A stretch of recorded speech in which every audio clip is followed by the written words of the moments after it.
Bonjour les élèves de la deuxième année baccalauréat, option sciences de la vie et de la terre.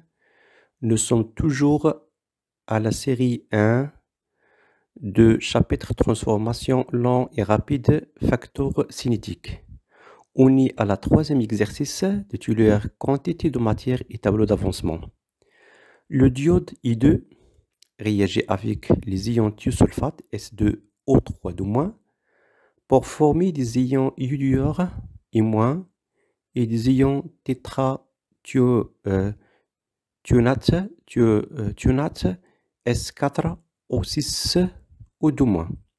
Selon l'équation I2 plus S2O3- flèche I- plus S4O6-. La seule espèce colorée est le diode I2.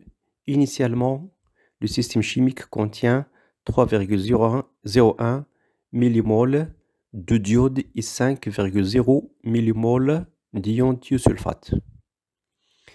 Première question, construire le tableau d'avancement de la réaction. Deuxième question, déterminer le réactif limitant et la valeur de l'avancement maximal Xmax. Bien détailler la méthode. Troisième question, quelle sera la composition du système à l'état final? Quatrième question, le mélange final sera-t-il coloré? Justifie. La dernière question, calculer la concentration finale des ions I- dans le mélange si le volume total à la fin de la réaction est de 50 ml. Voilà pour répondre à la première question, c'est-à-dire construire le tableau d'avancement de la réaction. D'après les données, on a la réaction suivante.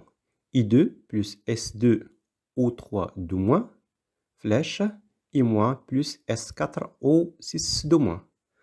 Alors, cette réaction n'est pas équilibrée. Il y contient deux couples différents. C'est une réaction oxyde-réduction. D'abord, il faut équilibrer cette réaction. Il est très facile, d'après la remarque.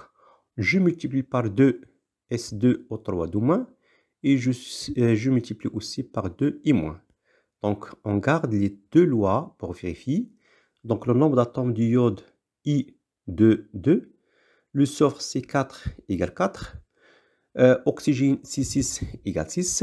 La charge, moins 4 est égale moins 2, donc ils sont vérifiés.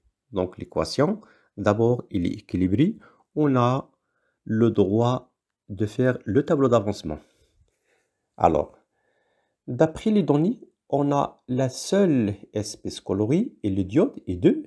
Initialement, le système chimique contient 3,0 millimoles de diode et 5,0 millimoles d'ion du sulfate. Alors, d'après ce texte, je peux déterminer la quantité de matière initiale de chaque espèce. Donc, I2 est égal à 3 millimoles. S2O3- est égal à 5 millimoles. Donc, le tableau d'avancement contient la première ligne, c'est l'équation chimique, équilibrée bien sûr. I2 plus 2 S2O3- flèche 2I- plus S4O6-.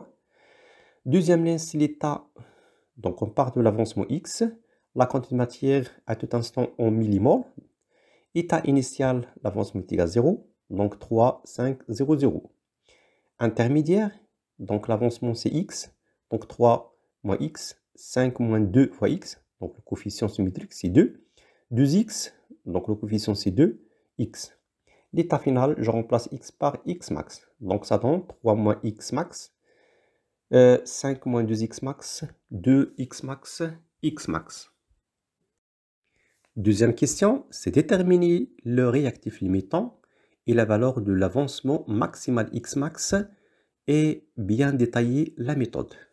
Alors, d'après les réactifs, on a des réactifs, donc I2, S2O3-.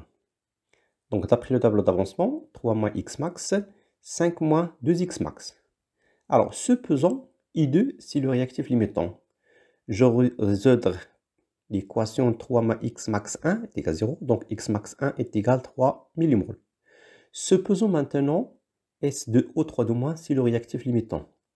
Je résoudre la deuxième équation, c'est 5 moins 2x max 2 est égal à 0. Donc x max 2 est égal à 2,5 millimoles. Je compare deux valeurs, x max 1, x max 2. Je trouve que x max 1 c'est supérieur à x max 2.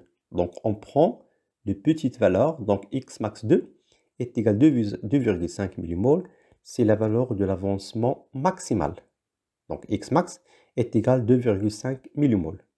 Cette valeur correspondant au réactif limitant c'est S2 au 3-. Troisième question, quelle sera la composition du système à l'état final? Donc, je continue de le tableau d'avancement, l'équation de la réaction, l'état initial, l'état intermédiaire, l'état final. Tout simplement, je remplace la valeur du x max. Donc, le bilan de la matière à l'état final, donc x max est égal à 2,5 millimoles. Je remplace pour I2, donc 3 moins 2,5, ça donne 0,5, c'est la quantité de matière à l'état final. Pour S2 au 3-, je remplace x max dans l'équation 5 moins 2x max, je trouve 0, c'est le réactif limitant. 2 fois x max, c'est 2 fois 2,5, c'est 5 millimoles. Finalement, pour S4 au 6-, je remplace, je trouve, sa valeur de la quantité de matière est égale à 2,5 millimoles. Maintenant, on est à la quatrième question. Le mélange final sera-t-il coloris justifié? D'après le texte, on parle seule espèce coloris et le diode I2. Donc I2, dans les réactifs, donc c'est les réactifs, à l'état final, on a une valeur de 0,5 millimoles. Donc déjà existe l'existence de I2 à l'état final. Donc I à l'état initial, c'est 3 millimoles. À l'état final, a une valeur de 0,5 millimoles. Donc déjà une quantité restant non réagie avec S2 au 3-. Donc le mélange est coloré, mais moins foncé. On parle de la densité de la couleur. Mais la couleur, il existe. La dernière question, c'est 5. Calculer la concentration finale des ions I- de le mélange, c'est le volume total. À la fin de la réaction, une valeur de 50 ml. Alors, d'après le tableau d'avancement, on part de I-, donc 2x max à l'état final est égal à 5 millimoles. Alors, 5 millimoles, alors pour calculer la concentration, c'est la quantité matière à l'état final sur le volume total. La quantité de matière à l'état final, d'après le tableau d'avancement, c'est 2x max divisé par V total. Donc, je remplace 2x max par sa valeur, c'est 5 millimoles. Donc 5 divisé par 50, 10.3, je convertis en litres. Donc ça donne 100 millimoles litre moins 1. Donc presque une valeur de 0,1 mol litre moins 1. C'est la concentration à l'état final. Finalement, merci pour votre attention. À la suite de la correction de cette série. Bientôt.